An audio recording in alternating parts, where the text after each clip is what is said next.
Hello everyone, welcome to the Red Room. So today is Saturday again and we are going to do a little promo. Miguel is going to talk about the shape of things to come. So Miguel, what's next or what's new? The next release is going to be a new book for Postcards from Avalidad, which is called All Bets Are Off. But Postcards is this year, a campaign setting for this year, Punk. So Punk is a Postmortem Studios system, generic system, more geared towards cyberpunk and other punk games, of course, as the name implies. And Postcards is inspired by William Asparough's books and Cronenberg's movies, especially Naked Lunch, which is a combination of both. The retro noir. Retro noir, biopunk, cyberpunk, bio-horror. We already talked about it we did a video talking about this. So I'll put a link to Postcards from Avalidad promotion, and you can discover what's it about. When I wrote Postcards, I'm not sure if I mentioned Lisbon or not, probably not, but there are some connections. Historical connections with the town or city we're supposed to be now, not now, in the future, in the near future, which is in the game future. In the game future, which is 30 years in the future.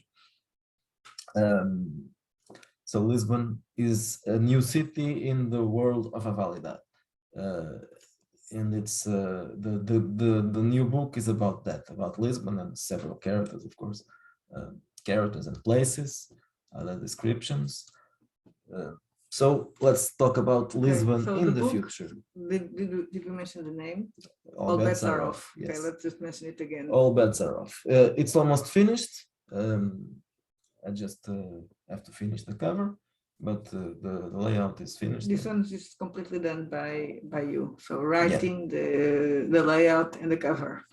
So it's going to be published soon. I'm not sure about that because it's going to be published through Postmortem. So I don't decide that the moment of publishing. But probably in the beginning of April.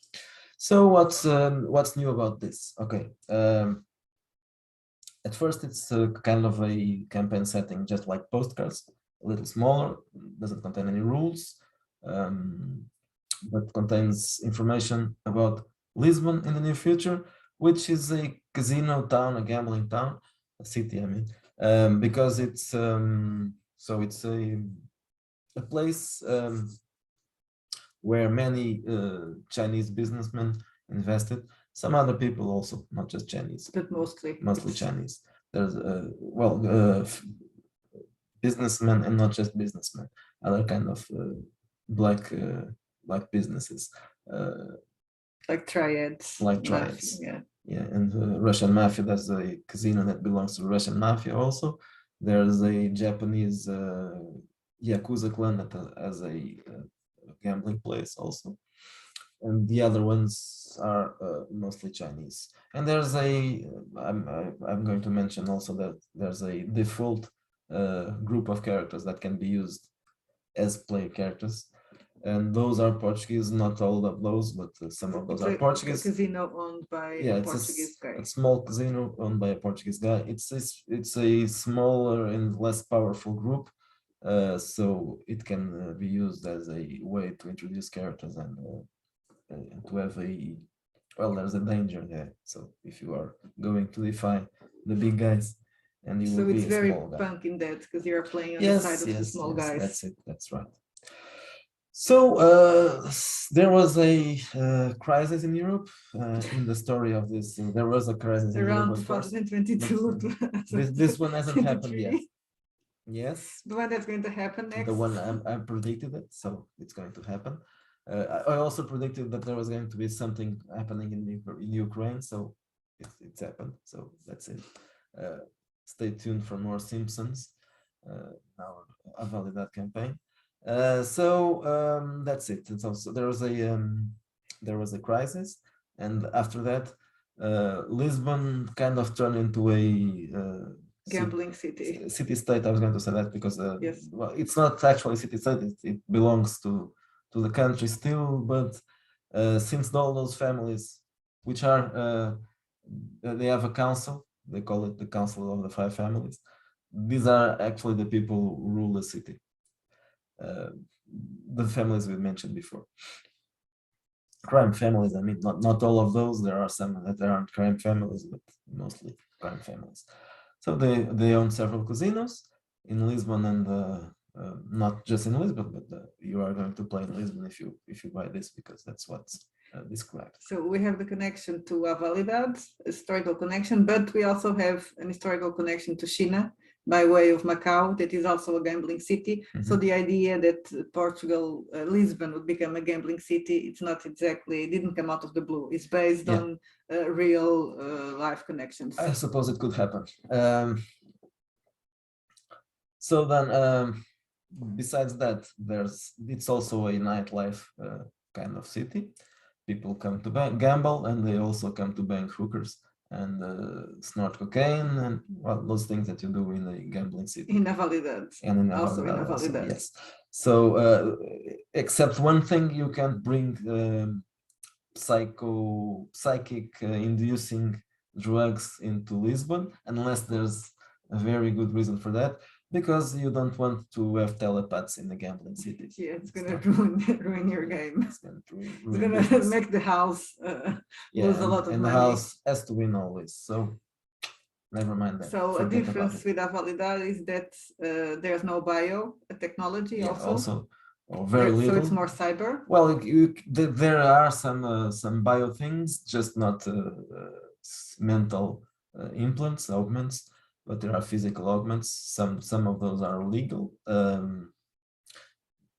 but usually only rich people have them. Yeah, because Lisbon is not that much of a rich town, so people will mostly use and cyber. Also there was never development of those kinds of technologies in Portugal, so people will probably be using cyber technology. So it's a cyber city also, and the noir city. Yes, I'm going to say you toned up the noir. Yeah, it's noirer than Avalidad, because Avalidad was in Africa, and that too.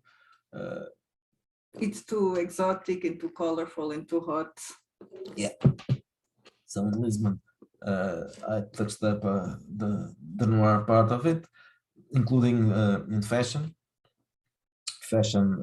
Male fashion is based on the 40s. Female fashion a little bit later, because it's less. It's sexier. Yeah, it's sexier. Yeah. The 40s fashion didn't show a lot of flesh, so that's it. There's also the spy thing, because it's also a noir theme.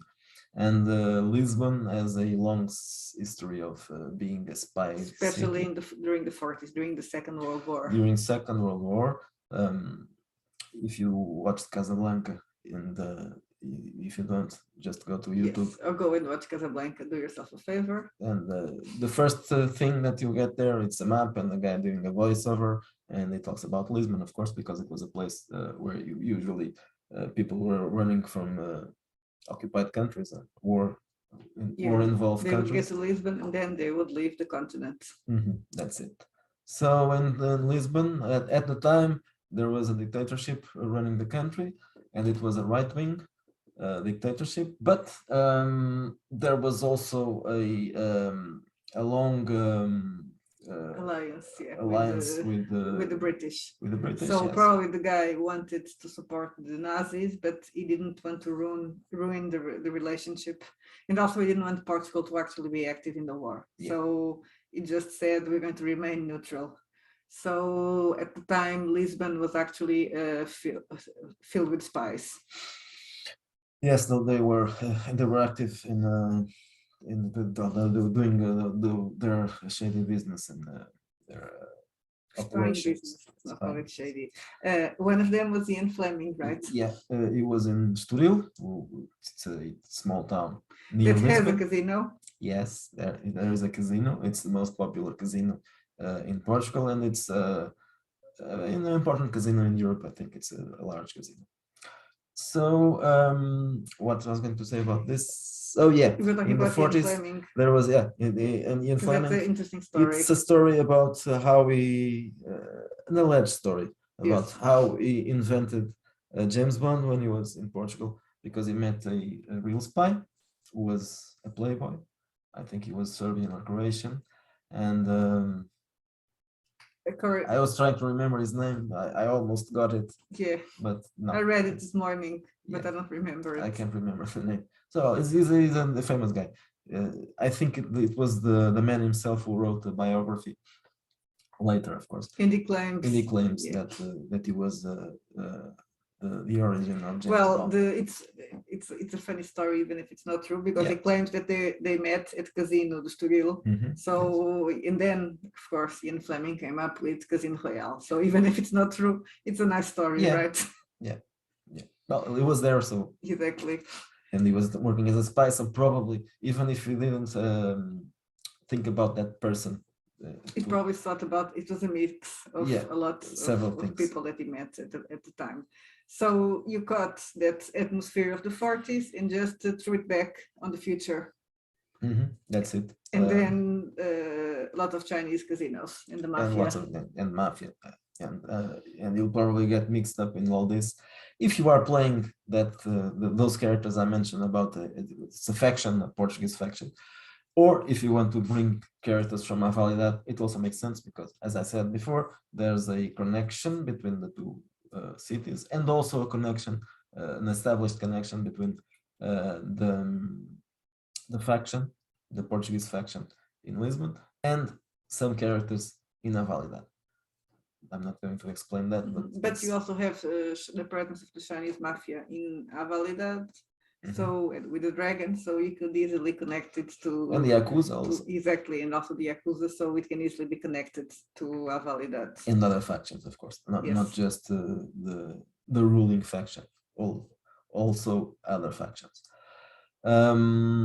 What am I missing here? Okay, so there's also information about culture, entertainment, arts, fashion, music, especially music and nightlife, because it's a busy town in that department. It's a town full of life and vices. There are also influences from Avalidad in that department. Also, of course, it's Avalidad is the place where the all place fashions that are. the fashions. Yeah. So in Portugal, obviously imported those fashions, but also imported other fashions from Africa that aren't quite the same as Avalidad. Such as I don't think I mentioned Afrofuturism. I don't think so. No. It makes more sense probably here because, well, Avalidad is in Africa, but Portugal has a connection to Africa, not just Northern Africa, but the rest of it. In the strong presence of African community. Because of the former colonies, which were Mozambique, Angola, Cape Verde, and some others. Just those ones. I think no, I don't know how to say that. How to say that one in English? There's probably another name for that. What else? Am I missing something here? Probably, but yeah, probably a lot of things. Well, anyway, we'll talk about the book once it's done, because I think there's also show it. It's very good looking book. Probably. Now let's talk about the other things that you are planning next. Yes. Okay, so besides this, and this is going to be very soon, there's another thing which I already started and mentioned it on social media. A set of rules called Ratchet, which is meant to play anti-heroes and bastards, evil scum, rogues, nasty people, problematic characters. Yes, you're not going to be on the citadel, the radiant citadel. Yes, and unicorns farting, rainbows. Yeah.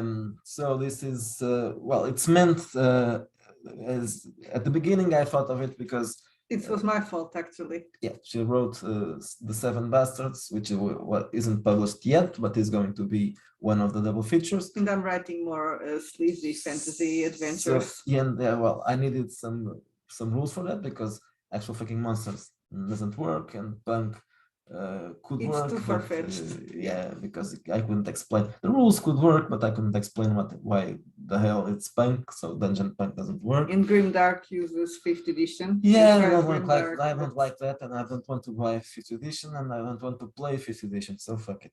But anyway, it's fantasy, so I think I need an OSR because that's what everybody is doing. So I picked up Dungeons and Dragons, the 84, 85 edition, the basic, expert, and master, and whatever, BESM, I think, I'm not sure, but I know. But it was the game you started playing with, actually. Yeah, it was So, like not, everybody not else, in English, you are but coming back to your origins. I'm going back to my origins. That's true. That's a fact. That's the first box, the basic box, which is the red box. Well, there's some nostalgia there involved in this. So I'm going to adapt those rules to be simpler And Ratchet.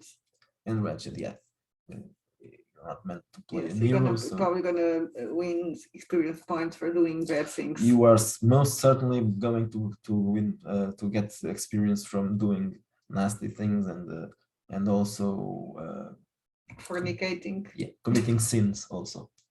Well, I'm going to talk about that soon when I start writing that part of the rules, and